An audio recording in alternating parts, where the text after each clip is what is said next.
And she was like, if you buy today, I'll give you 30% off. And I was like, cool. By being so strict, a lot of people, myself included, will just throw their hands up and give up. It's like, oh, if I can't, everything has to be perfect and I can't be perfect, so I'm gonna give up. And that is so detrimental. Oh my God, I'm actually getting emotional. That being said, I managed to spend a ton of money, and we're gonna talk about that today.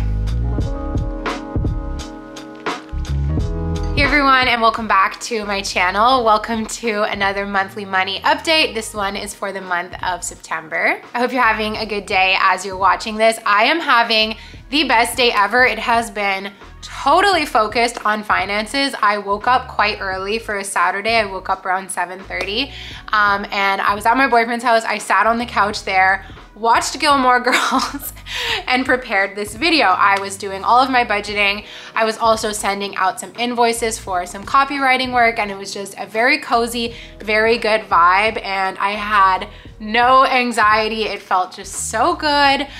Then I came back here, and you might remember, well, actually, you're gonna see that video after. So you will see me again looking like this in a video all about the cash envelopes method that I have set up today. So it's been a very finance-focused day, and I'm feeling so happy and grateful. Ever since the weather switched, and then especially today that it's October 1st, I'm just feeling so incredibly motivated. I feel ready to put in the work to go towards my goals, ready to sacrifice some of the silly things that need to be sacrificed, and just ready to have an amazing fall season. And I know a lot of you are feeling similarly. We had some amazing chats over in the comments on my fall reset video. So if you haven't seen that yet, you should totally check it out.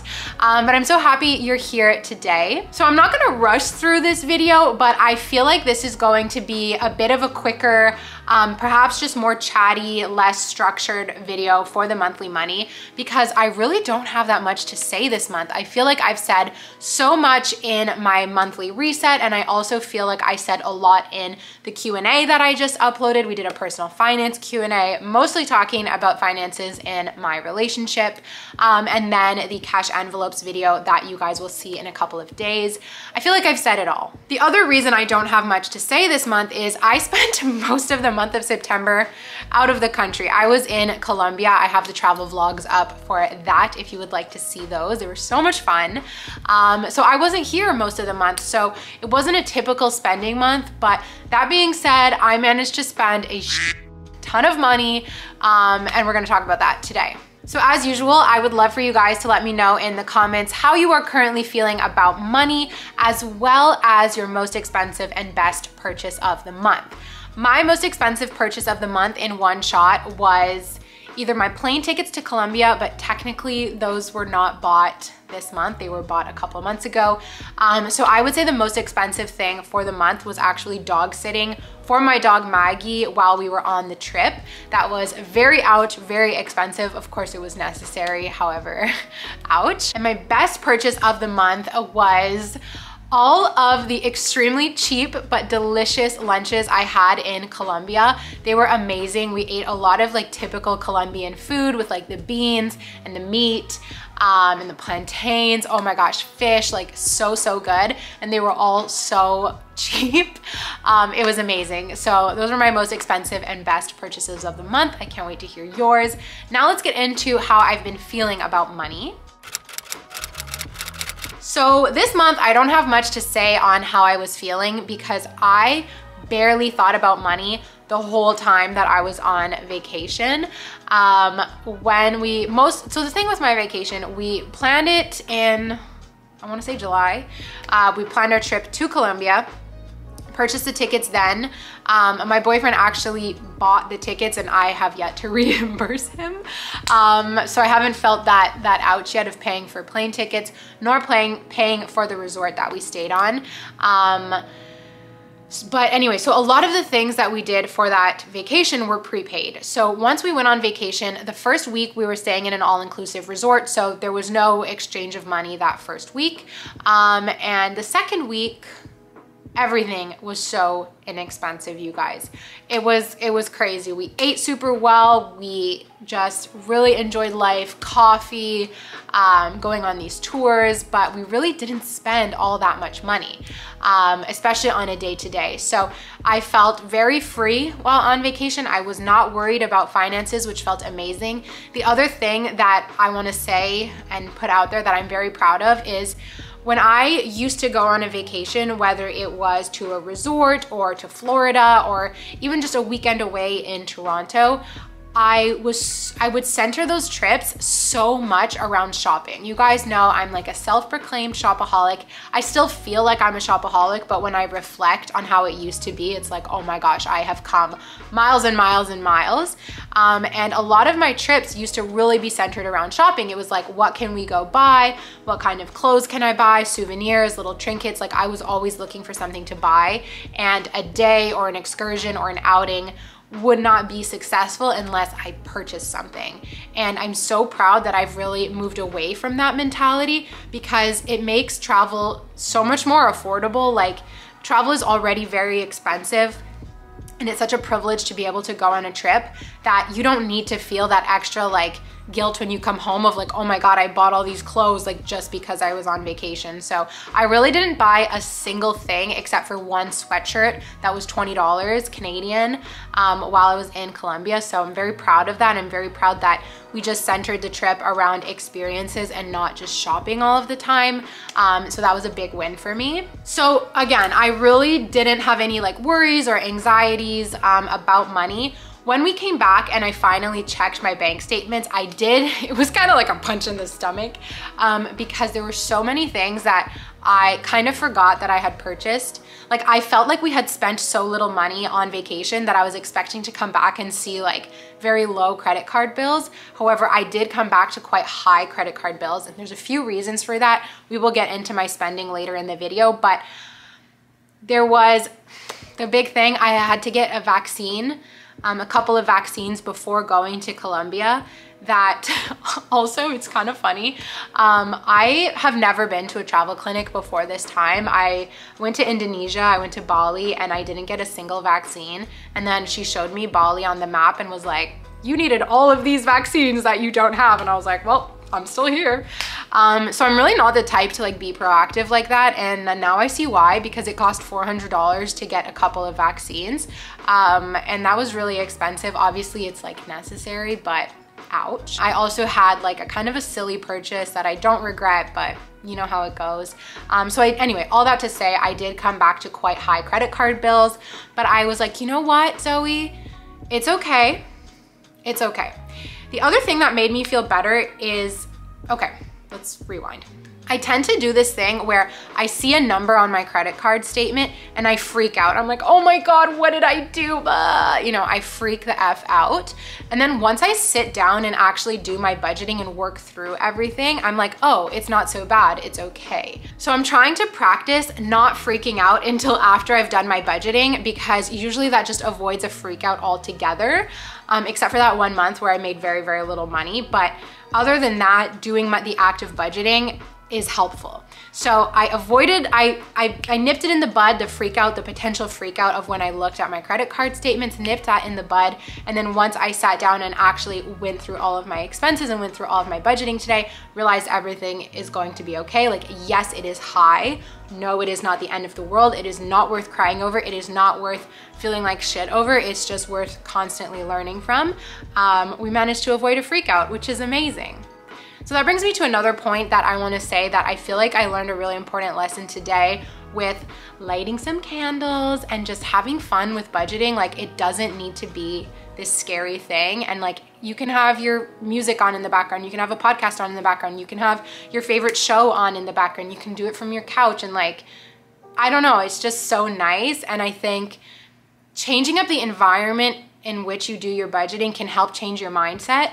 Not to say that you need to light a candle and that you need to have all of these things going. Like how I did my reset from the car, you could do your budgeting from the car, but just making it a positive environment for you to help keep a positive headspace, if that makes sense. So that's that on how I felt this month. Overall, extremely positive, and I'm very much looking forward to moving forward with my new budgeting method, but we'll talk about all of that in the moving on section of the video. So before we get into what I spent, there are two things that I want to talk about. When I wrote down my notes for this video, I was like, I'm gonna address these things. Very serious. The first thing I want to talk about is last month, I took some money out of my savings, out of my emergency fund to pay my rent and help cover some of my expenses.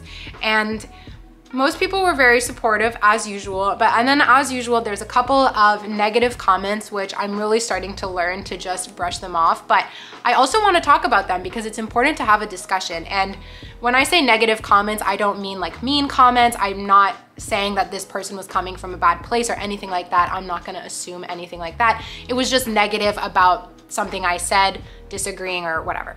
So somebody commented, or a few people commented, like, taking from your emergency fund to pay your rent is not the point of an emergency fund. Like, emergency fund is for an actual emergency. And my first thought was like, isn't not being able to pay your rent an emergency? Which led me to a thought, and I talked about this with JS and Camilla because I had uploaded that video while we were together on vacation, and we all kind of felt the same thing. And it was like this: at the end of the day, it's your money. You can do whatever you want with your money. If you want to take from your savings to pay your rent and you feel good about that decision and you feel that is justified, do not let anyone tell you otherwise.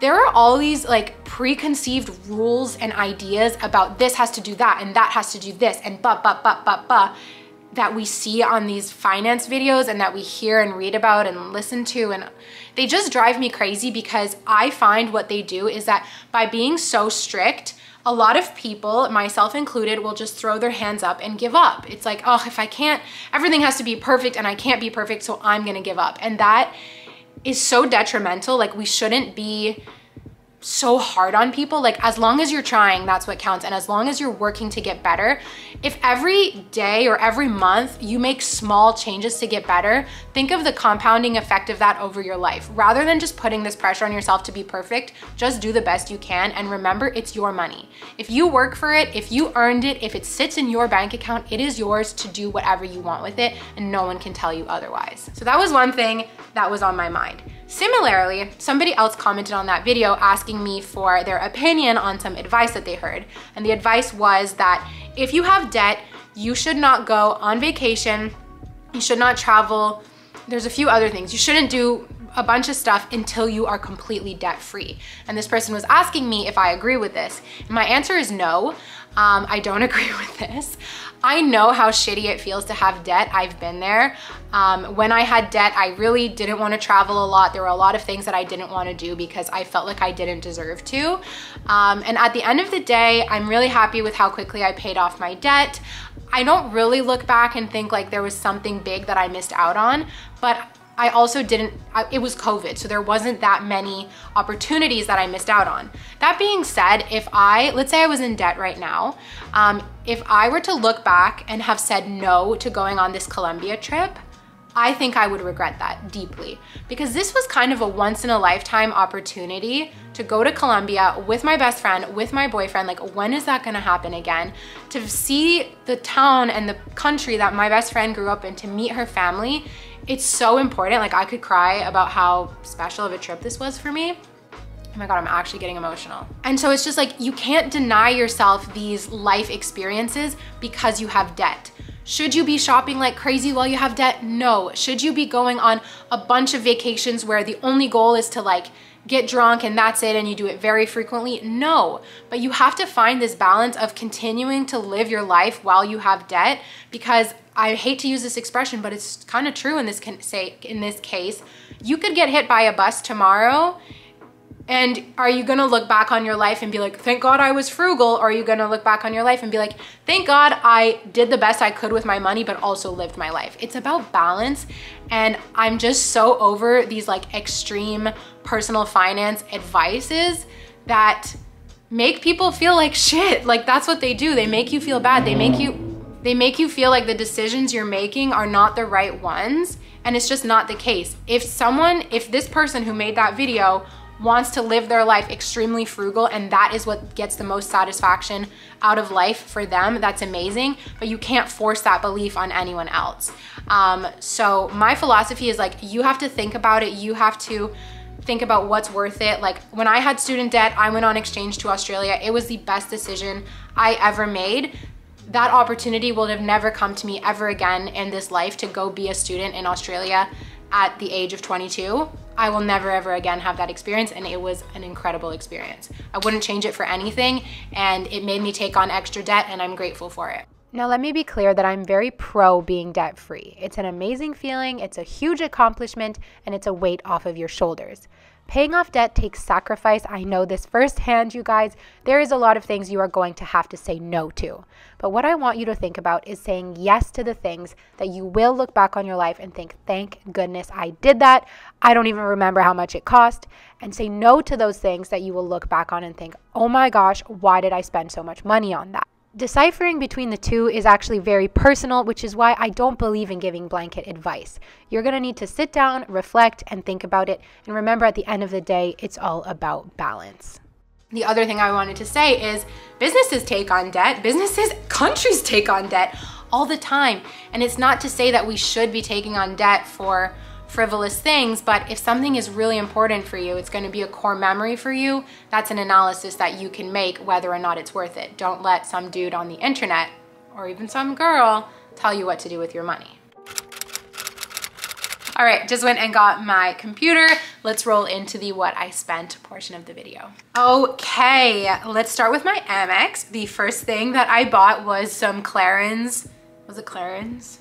Sunscreen from the Bay for $52.89. I then had therapy for $160. Went to a cafe called Cafeteria, spent $13.32. I think all I got was a sandwich, which is kind of expensive, but anyway.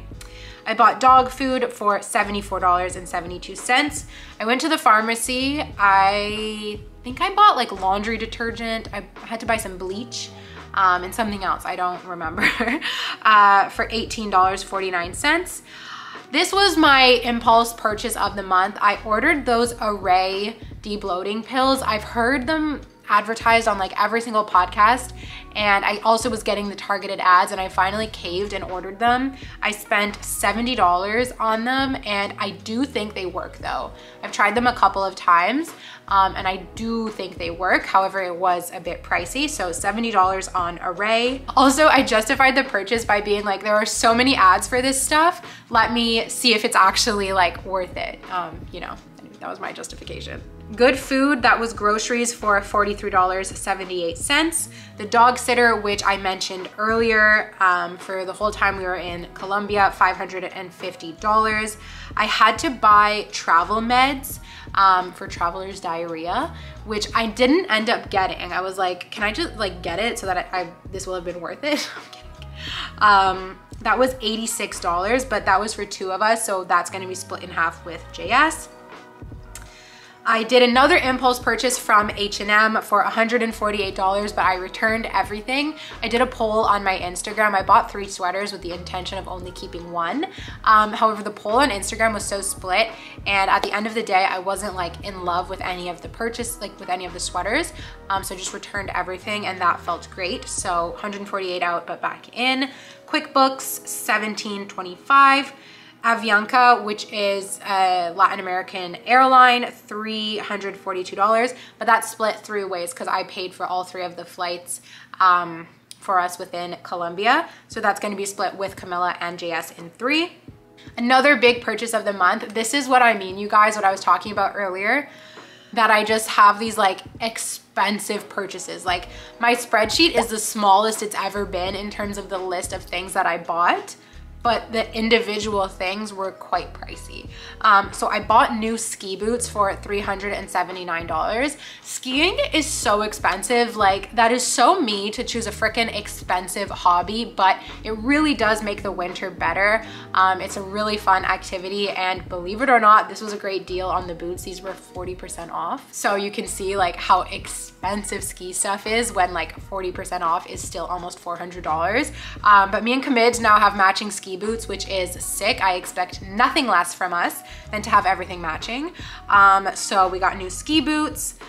Membership fee, this is for my Amex, $13 a month, and my Brush, which is my toothbrush. I'm on like every 6 month refill for the little heads, which was $25, which is so expensive for what they are, but you can't get them anywhere else. It's such a gimmick. So that's that for my Amex. The total spending on my Amex was $1,969. Some of that will be coming off because it's being split and all of that. But just in general, that's kind of the total spending. Next up, my MasterCard. I had to pay $91.25 for my driving exam. That was ouch. I had to register Maggie with the city of Montreal. I don't know what kind of rock I live under, but I only learned that I had to do that 2 years after having her, almost 2 years. So that was $50, and it's $50 a year. Like, talk about another gimmick. $50 a year just to own a dog. It's crazy. I bought a corn dog in Toronto. I guess this came over onto my next statement for $7.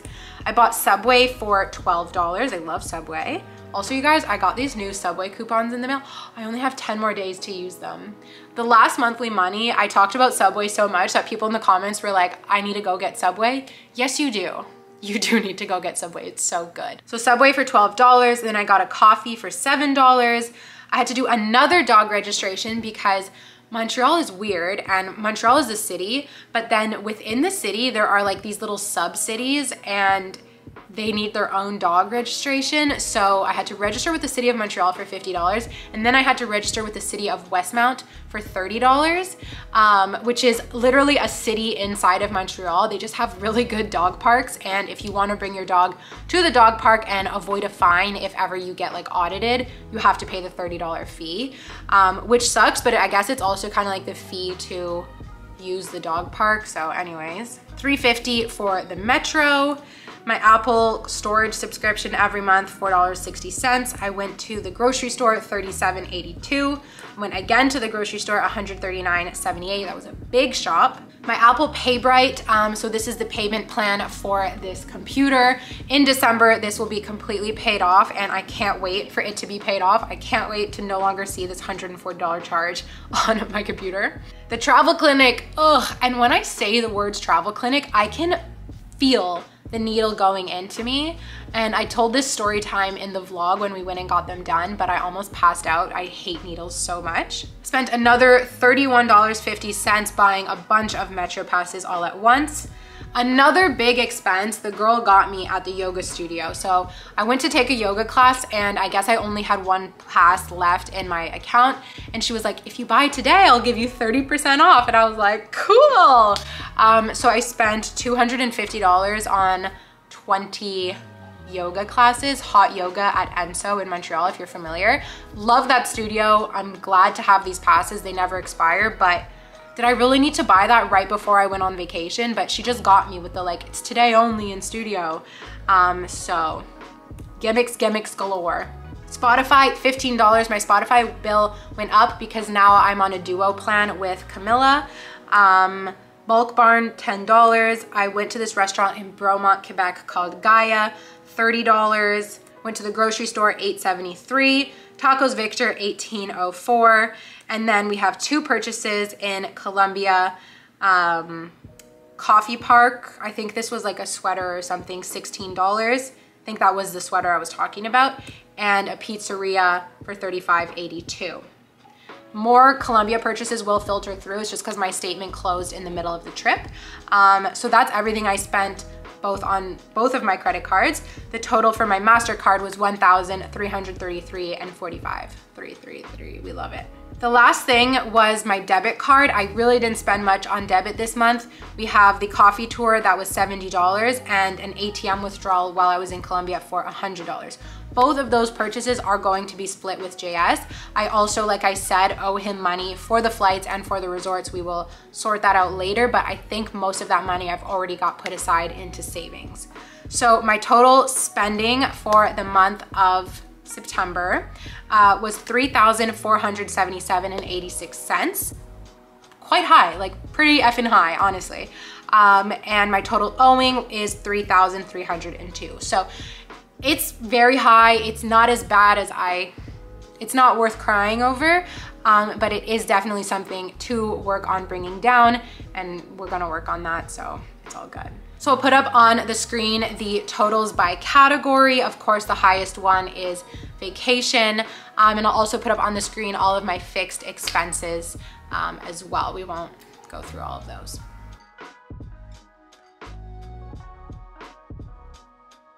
Then another thing I did this morning was I wanted to see like exactly how much I spent on vacation, because like I said, some of it was paid by other people, some of it is going to be on my next month's statement, all of that. So the grand total, plus including the dog sitter, the vaccinations, everything that's gonna come in on next month's statements, was $2,765. So someone commented on one of the vlogs asking how much this trip cost me.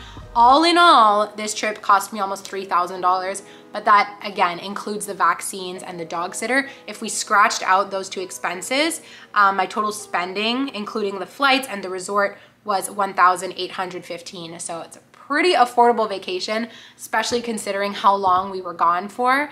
And it was worth every single penny. It was absolutely incredible.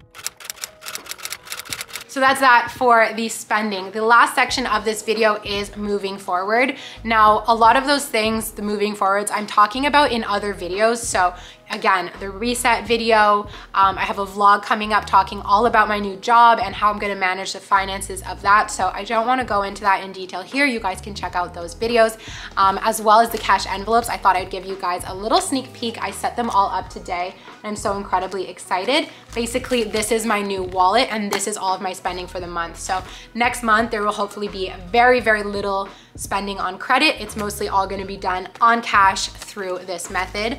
So make sure you keep your eyes open for that video. It should be out in a couple of days, but basically I've got cash taken out for every single category of my life. Everything that I just rambled on about that was spent on credit now is gonna be spent on cash with my own money in advance, not paying it off later, and with an actual cap, because once you run out of cash, you're done. I forgot to show you guys the other thing I was working on this morning, which was so much fun, and it is this new finance goals tracker that I made. I used to use something similar when I was paying off my debt, and I found it really encouraging and really motivating, so I've decided to do the same for my savings. This is it here on the left, and I won't go into it like in total detail. If you would like a video on this, I would be happy to make one.